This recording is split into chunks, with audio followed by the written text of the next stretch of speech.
What's up guys, it's me Jeremy. Welcome to a complete history of Kassadin, the Voidwalker. Although he might not be in the best spot right now, he has an incredible history of changes throughout the years, some very exciting moments, and a whole lot of nerfs.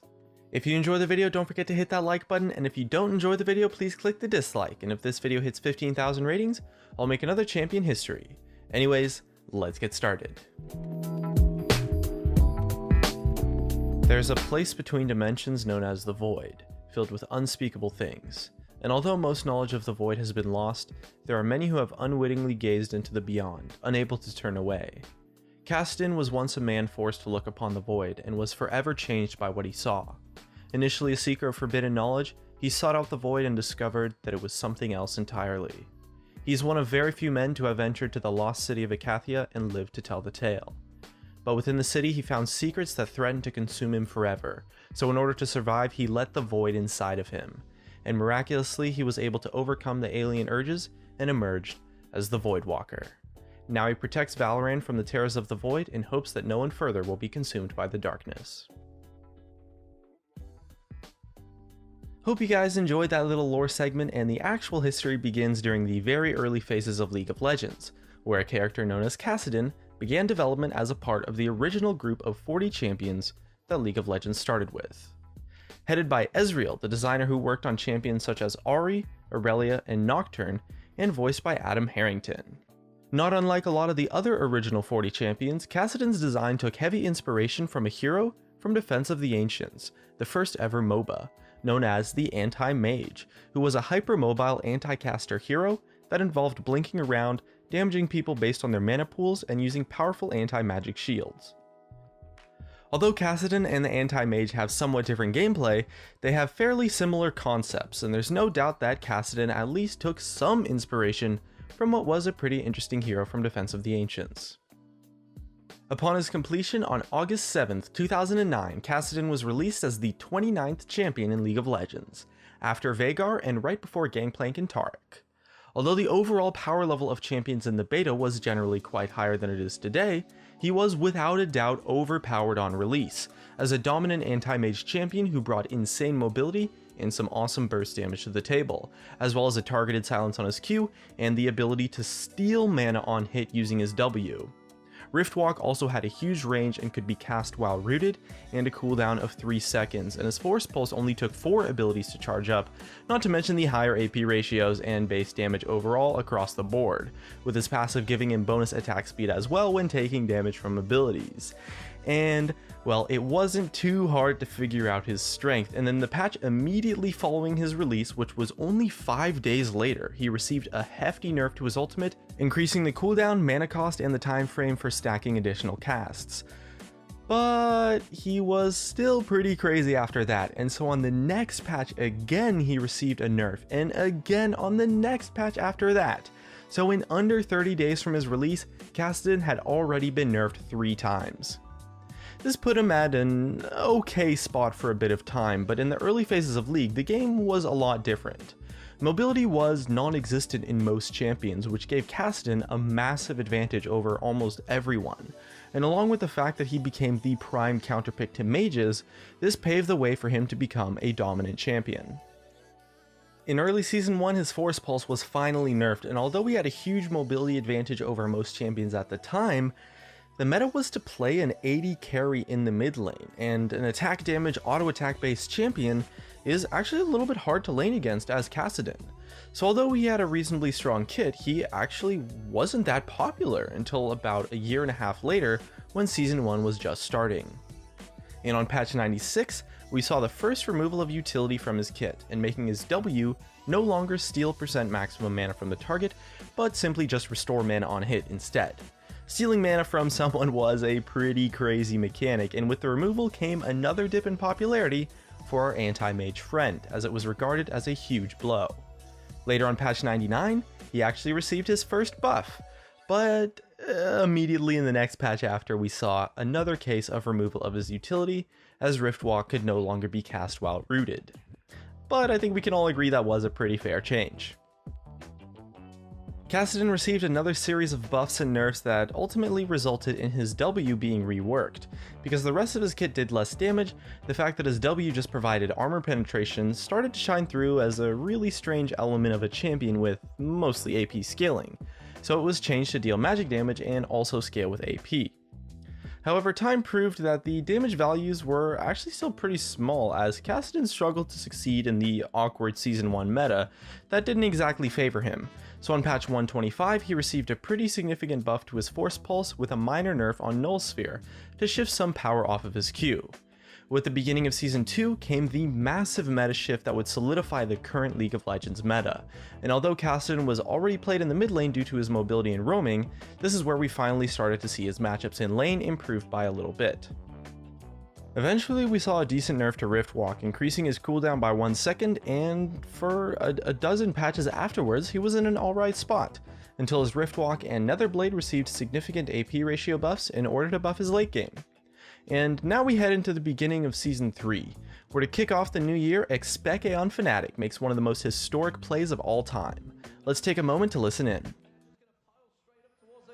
In the base, you can see there's coming in there. Peke is desperately up towards the Nexus. Kevin is going to be able to go towards him. He's trying to do it, but meanwhile they're in the base. Yellowstar's trying to defend them in the base. Peke is trying to take the Nexus down.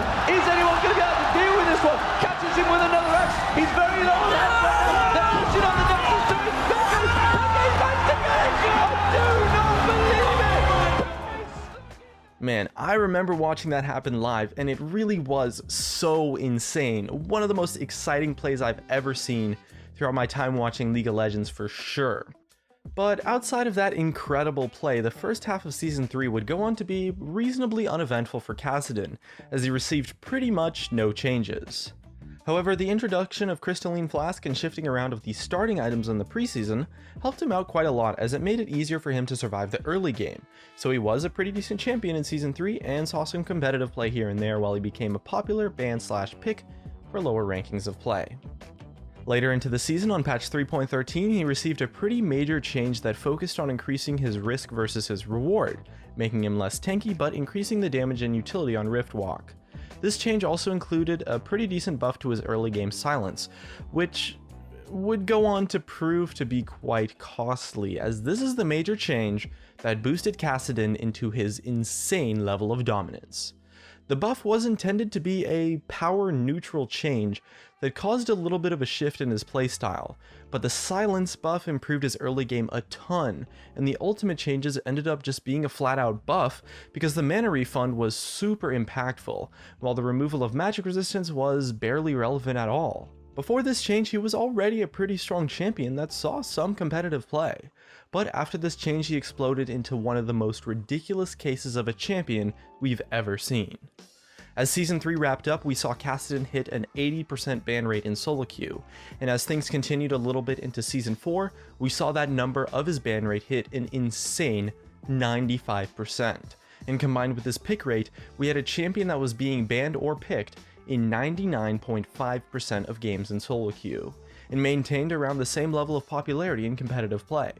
The combination of being overpowered as heck, but also incredibly frustrating to play against, led him to terrorize the ladder for over 4 months, and even a major nerf in patch 4.3 didn't really help much.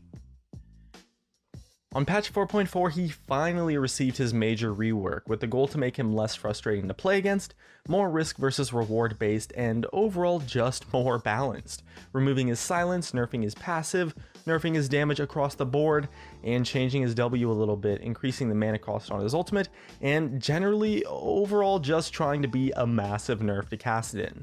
For the most part, the rework was successful in that, as his win rate plummeted to about 42%. He received a buff in patch 4.6 to his W and Q damage, and shortly after this change, players began playing him in a tanky bruiser sort of playstyle, and he once again became really strong, although nowhere near as dominant as before. However, no champion in the entire game could keep up with the mobility of a Kassadin with his ultimate, and so he continued to be a powerful champion, as Riot decided that they didn't really want to change his ultimate too much, as they decided that it was his defining feature, and it's what made Kassadin Kassadin. Throughout the second half of Season 4 and early Season 5, he would go on to receive a few fairly minor nerfs. And now we hit patch 5.4, and oh man, what a patch. For a change that seems so small, it's actually crazy that this was by far the biggest nerf Kassadin ever received in his life. With a gutting of the range on his ultimate, Riot did exactly what they said they wouldn't by ruining his ultimate, his key defining feature. The rest of his abilities had already been nerfed into the ground over time, but the previous version of his ultimate was such an incredible ability that it could carry his entire kit to be strong, and after this nerf his win rate hit an all-time low of about 38%. But fortunately, Riot immediately realized their mistake, and on patch 5.5 he received a really significant buff that saw the cooldown on his ultimate lowered, which proved to be pretty reasonable due to the overall range nerf from before. He also received a visual update on this patch that came out with a new model, textures, animations, and all that good stuff. Even after this change, he was a little underpowered actually, and his win rate was super low, around 44% or even less for quite a while. He would go on to receive a handful of minor buffs throughout the rest of Season 5, and that leads us to where we are today. Kassadin right now is still a little bit underpowered actually, but with an ultimate like his, I think it's a good thing that Riot is being just a little bit hesitant with the buffs that they're handing out to him. He's had a lot of ups and downs, but for the last 10 months or so, things have been pretty quiet with Kassadin recently, and who knows what will happen to him in the future, but I'm sure we'll be seeing more of him eventually. And that's just about it. Here are some of my favorite comments from a previous video where I asked what your favorite item in League of Legends was. For a chance to be featured in a future video, leave a comment about what champion you think I should make a history for next. Thanks for watching, and I'll see you guys next time. Her body's gold like September. She burns through the night like an ember. And all those things we try forgetting, I remember. But we say we all fine, we all fine. Sunny day dreams.